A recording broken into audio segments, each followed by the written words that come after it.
Hey guys, welcome to the Real Life with QueenV show. And oh my gosh, I got a dope special guest per the usual. Okay, let me welcome Juug Avergy to the building. What's up with it, V? Okay, then hold on. I got somebody from Fort Worth, right? Yeah, Funky Town represent East Side to the death of me. Period. Okay, so tell me first off, how did you get your name? Juug Master J. So, at a point in time in my DJ career, my original name is J Red. Okay. It was another DJ in Fort Worth. His name was DJ Red. Okay. And I was DJ J Red. Okay. My original DJ name was DJ Kid. It was too many DJ Kids. So I started going by my nickname J Red. And people was getting me and the other DJ Red confused. So I had to find a way to kind of like set myself apart and brand myself. So it's a point in time in my life, you know, I was doing some unscrupulous things in the streets. And I had the Juug on everything. And I was listening to a lot of Gucci Mane, a lot of Future, a lot of Young Scooter. And Young Scooter at the time was my favorite rapper along with Future. And, you know, his ad-lib was Juug. Okay. So now I always used to have like the hookup on a whole bunch of stuff. So they started calling me like Juug. Yeah. So I just kind of took it, me being a DJ, Jam Master J, Juug Master J. That's good. And that's how I came up with that. Ooh, I had the name all wrong. Juug. Okay, so you still jugging. You still plug everything? I mean, not like I used to, but you know, we know where it's at. You know what I'm saying? We can make it feel good. Yeah, we can make it happen. But you know, like, I done tried to straighten up my life. I'm older now. Yeah. Got kids. So too much to lose to be just out here in the streets, just unnecessarily just doing whatever. Facts. You know what I'm saying? So, when it comes for like an artist though, like would you still say like you're the plug? Like you can really Oh yeah, absolutely. And that's the great thing about the name. You know, the Juug just doesn't have to be in the streets. Facts. It can be in the industry. It can be, you know, if you need a plumber, if you like whatever you need, I know somebody who does it. That's dope. So you need a Juug, come holler at me. You rapping, you trying to get to a label, you trying to get your video on something, you trying to get World Star, you trying to get promo. Come holler at Juug. Yeah. Juug got the Juug for Facts. you. And I got you. Oh, so what made you want to become a DJ? Oh man. So the movie Juice. Oh. Okay. The movie Juice. And then as I got older, I always had a affinity for music. One Christmas I asked my mom for a keyboard. She went and got it for me. I was a band nerd. Okay. In high school, band geek. My band director was the former drum major at Grambling State University. So I was in a live black band and I ended up going to a PWI, which is a private white institution, TCU in Fort Worth, go Frogs. And I was in the band there for 2 days and I didn't like it. And so DJing kind of filled that void with music I was missing. But on the flip side too, you know, I went to my first party at TCU. I was like doing little stuff in the hood in high school, like people switch teams and block parties and stuff like that. So I got my feet wet with my boy Bird. Shout out to Bird and his daddy, man. It wouldn't be no me without that. But you know, we doing everybody's stuff in the hood. We hooking up their car stereos, they banging their trunk. And when I got to TCU, I went to my first party, and it was only a pocket of black people.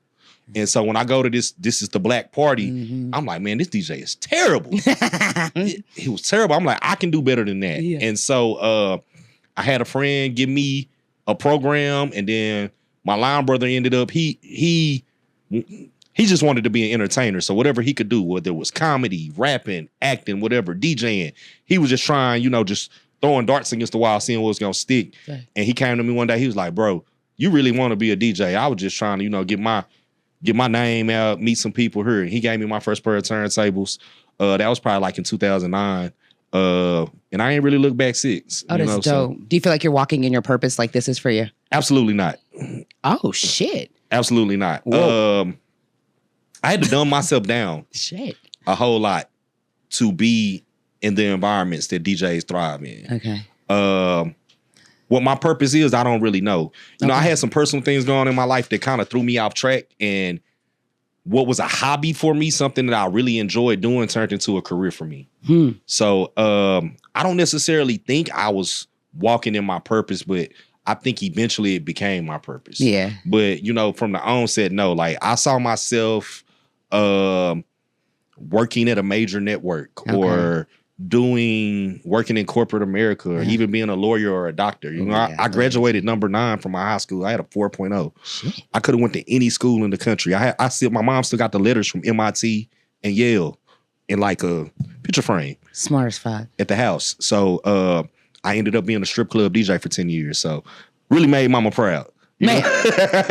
Okay, so then how did we get into the strip club DJing like 10 years? Wow. It was supposed to be temporary, and I got sucked into the lifestyle. What's the lifestyle like? It's infectious. It's intoxicating. Uh-huh.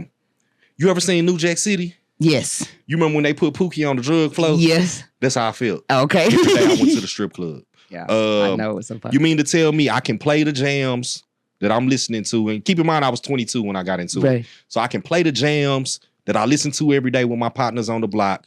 I can smoke weed in here. I can get drunk. And naked bitches are gonna come give me money. Oh yeah, this. Wait a minute. I thought you were supposed to be giving them money. What was they giving you money for? I was the DJ. Oh. People don't know that's how the DJ in the strip club gets paid. The DJ gets paid from the girls. Yeah, the club might pay something, but the majority of the money a strip club DJ makes comes from the dancers. Because they want you to play their song. That's part of it, but it's a thing called tip out. Oh. So, and even with that, people don't know, strippers are entrepreneurs. They're independent contractors. When they go into these clubs, they pay to work. Oh. They pay the club to work. They pay the DJ. If the security guard walk you to your car or dude gets too handsy with you, hey man, he got 3 dances and then give me my money. He gonna go handle that and you break him off. So it's a cycle of money in the club. You know what I'm saying? So if you were dancing, I'm sorry to put you in them shoes, but if you dancing, you like, hey, J-Red, I got a customer. He like Rick Ross. And you get on stage and I play the Rick Ross, he break you off. Oh, yeah. You got to break me off. I see. Okay. If you got a customer, hey, J-Red, this dude want to go to the VIP with me for 6 songs. Don't put me on stage. You got to break me off.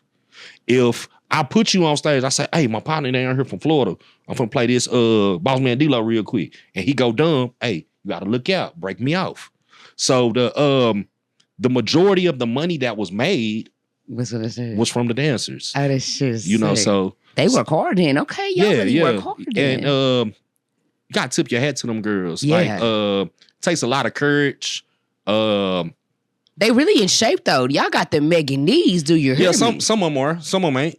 Some of them lazy. But they be dancing for a minute though. But some of them do their thing. Some of them, I know girls who climb a 30-foot pole, do flips, come down, slide all the way down, and 1 foot off the ground, stop. Like, it's crazy, like, shout out to all my midnight ballerinas. That's what I like to call them now. Midnight ballerinas. Okay, so then where did the radio come into play? Man, so when I was in college, I got to the end of like my 3rd semester. They pulled me in. I was on a full academic scholarship. They pulled me in. They was like, Jared, you have to pick a major. And I just dropped my real name. Oh, damn. You have to pick a major. I was undeclared. I didn't know what I wanted to do. When I first got there, I thought I wanted to major in philosophy. Okay. And I went to the first class. I was like, I don't understand nothing he's talking about.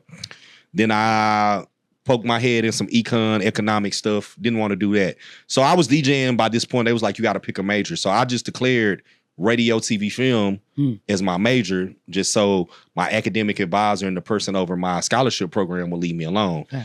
And I ended up, one of the classes I ended up taking was FM radio stations operations. TCU to this day still has a full-fledged radio station with the FM frequency.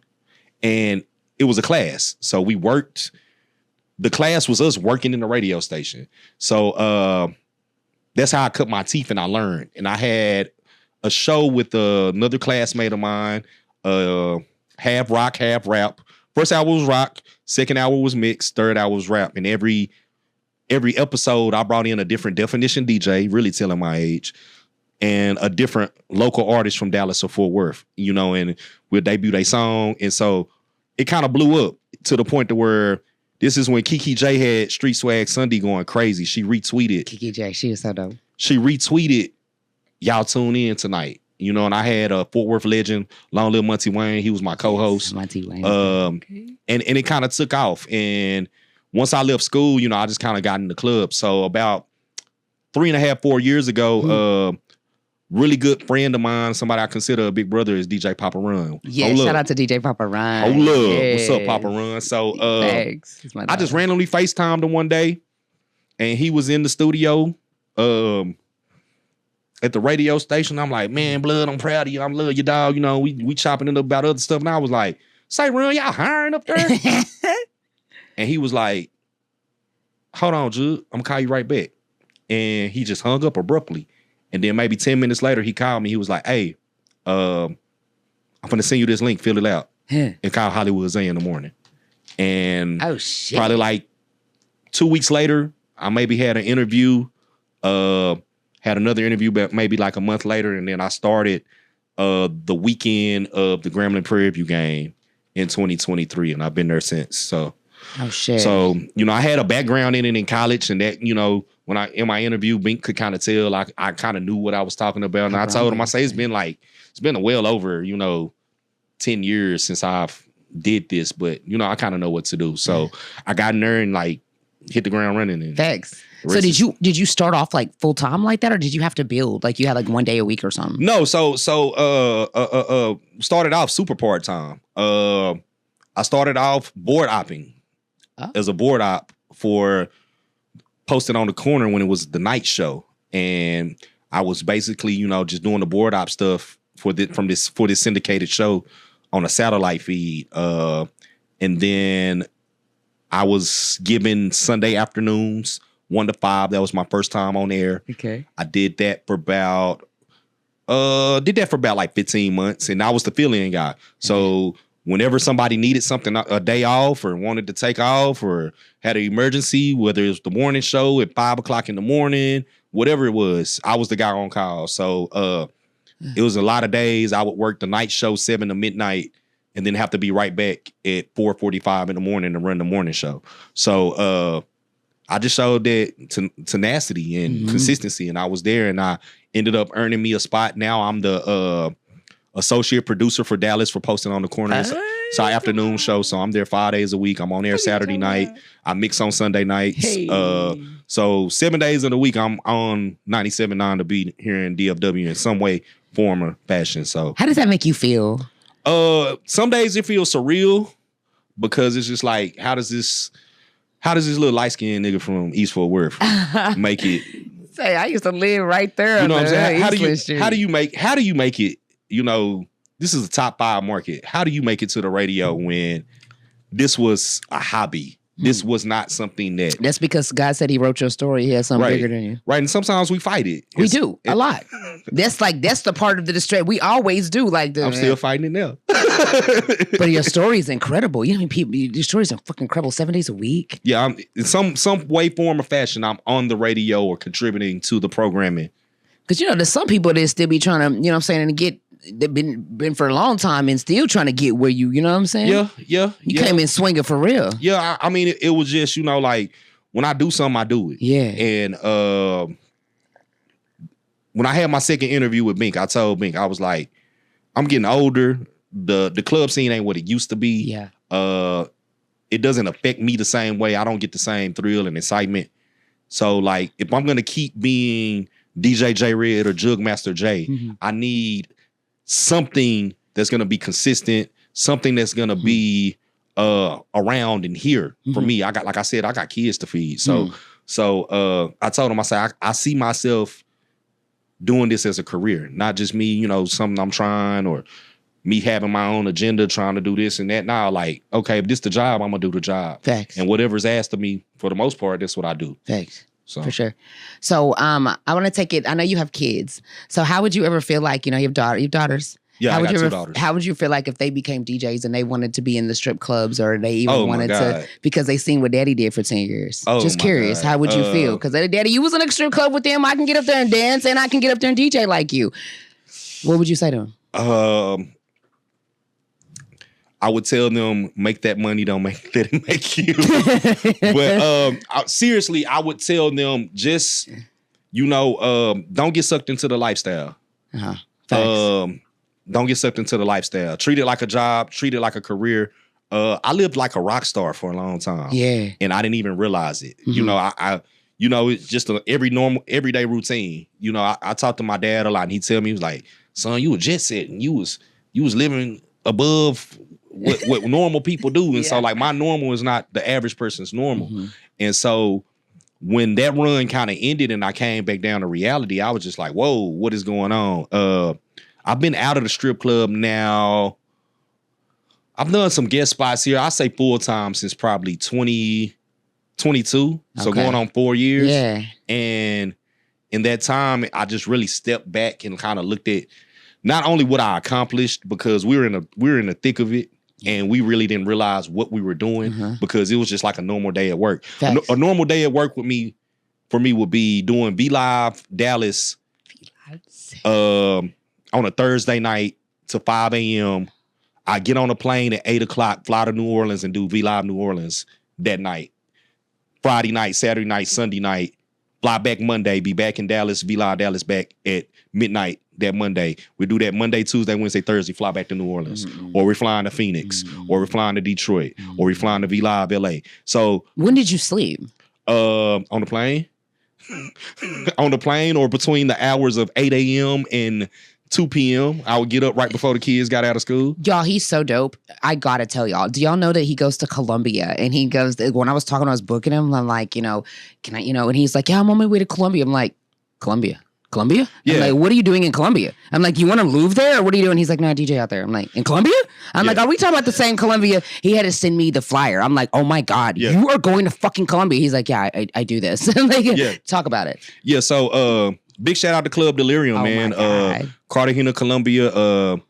I am one of 3 American DJs that have not Dallas, not Texas.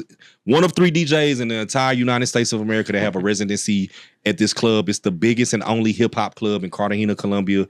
And the city is growing. It's becoming a real hub for tourism, especially black tourism. So, people, when I say I'm going to Colombia, people think I'm playing, reggaeton or dancehall. I play some of that, but it's just like DJing here. Yeah.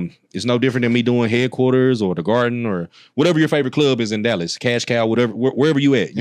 Temptations and Artisan. I'm there every Sunday, by the way. Pull up every Sunday.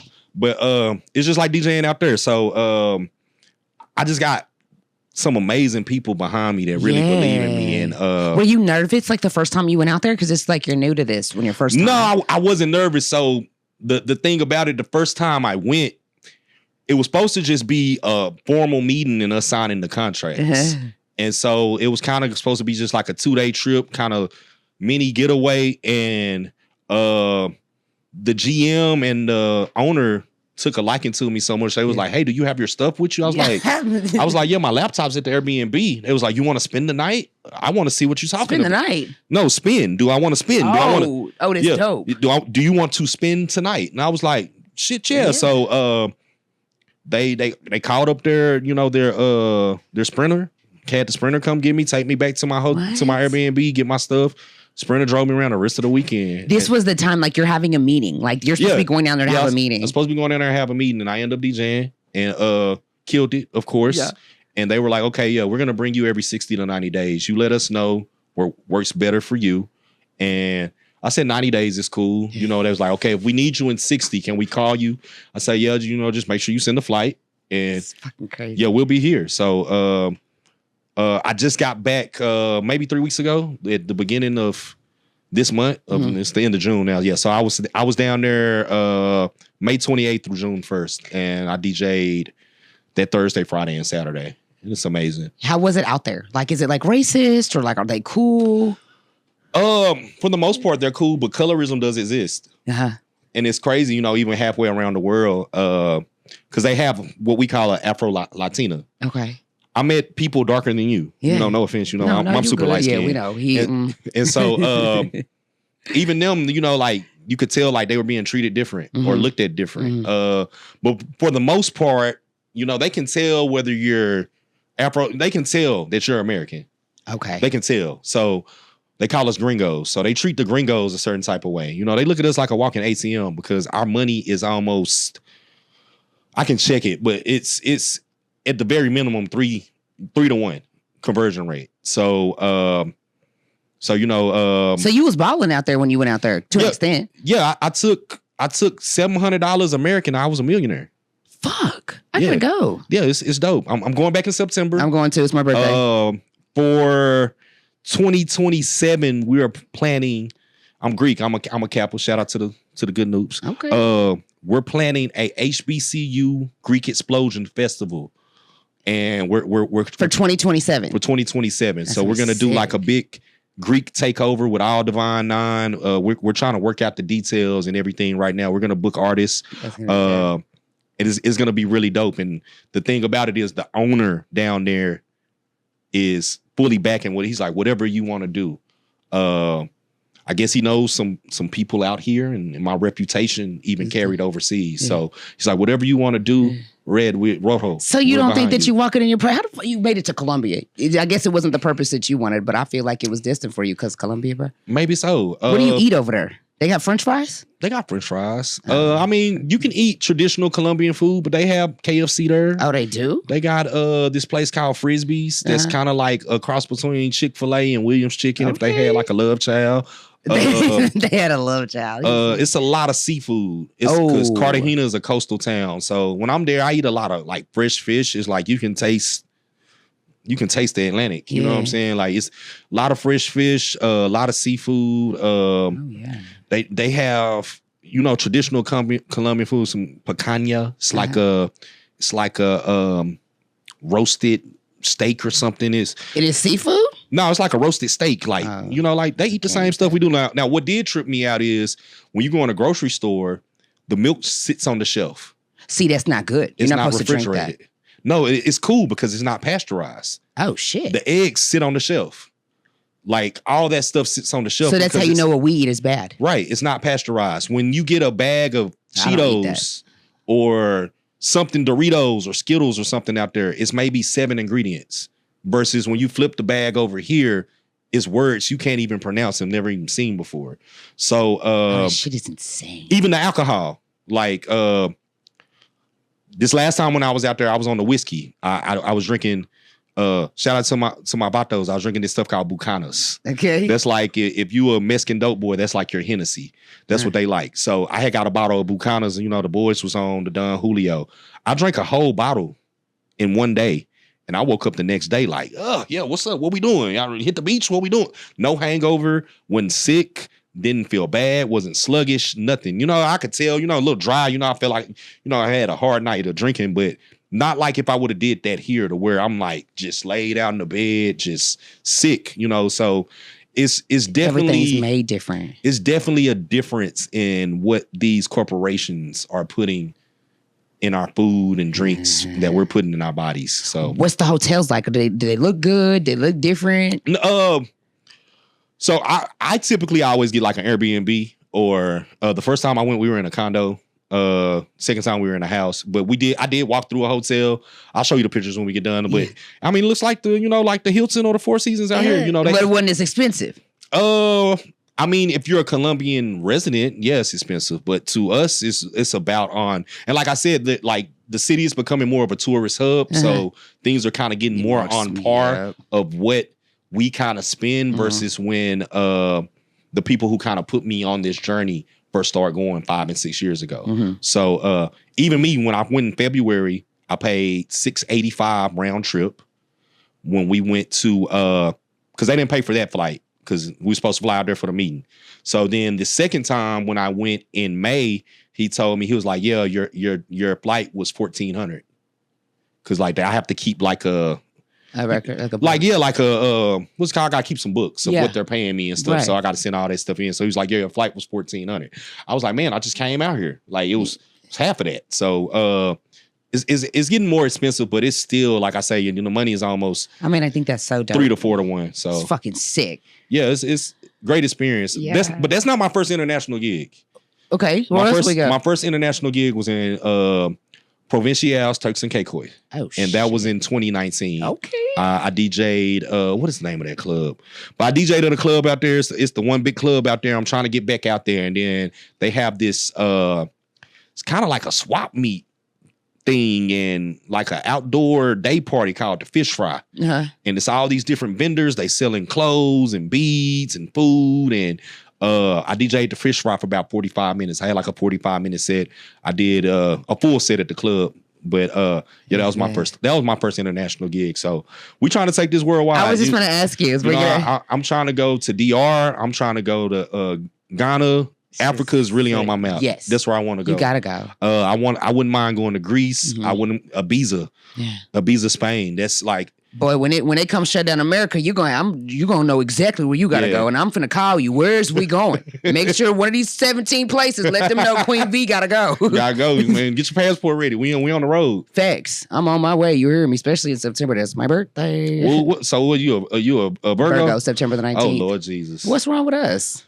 Everything, but that's a different topic for a different day. But I'm gonna just show, so I'm gonna let you have it. We gonna have it to part 2 because I got to have it. I got to see what he owns. Anyways, y'all, before we get out of here, so what are we working on? I know you're not perfect. As a man, what are you working on? Being intentional. So you be gaslighting people? No, I don't gaslight anyone.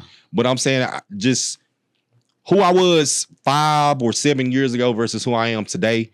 One of the biggest things that I can do. I used to just I was a free spirit. Okay. One of my favorite quotes is from The Dark Knight. And the Joker says, you ever see a dog chasing a car? If he ever caught it, what would he do? And that's how I was living my life for a long time.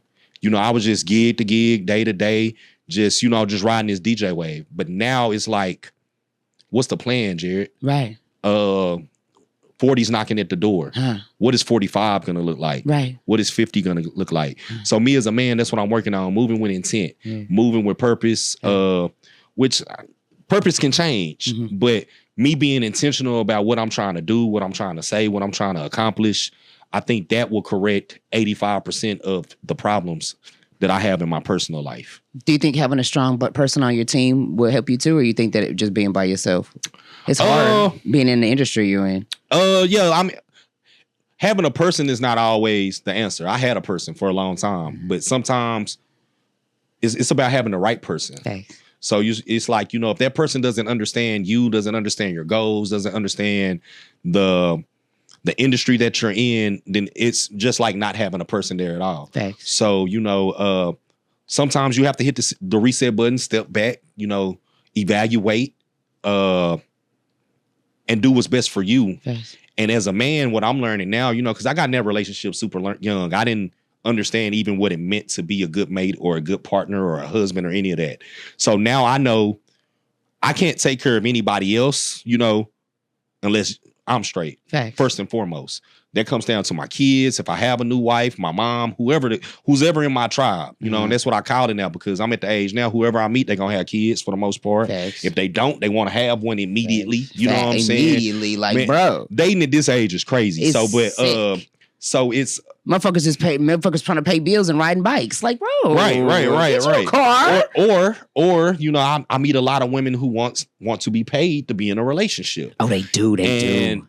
But I think it's probably because they meet a lot of men that waste their time. So if I would have got paid for this, all these tears that I'm crying, all these heartbreaks I'm feeling, I'd have been like, look at this coach first that I did get though. But you can't come into a situation carrying your other baggage from your past experiences. True. Now, if me and you work to get to that point and I'm comfortable with that, that's different than I tell this story a lot. I went on a date about a year ago, right? I had met this girl. One of my frat brothers introduced me to her. We was giving each other the eyes. And okay.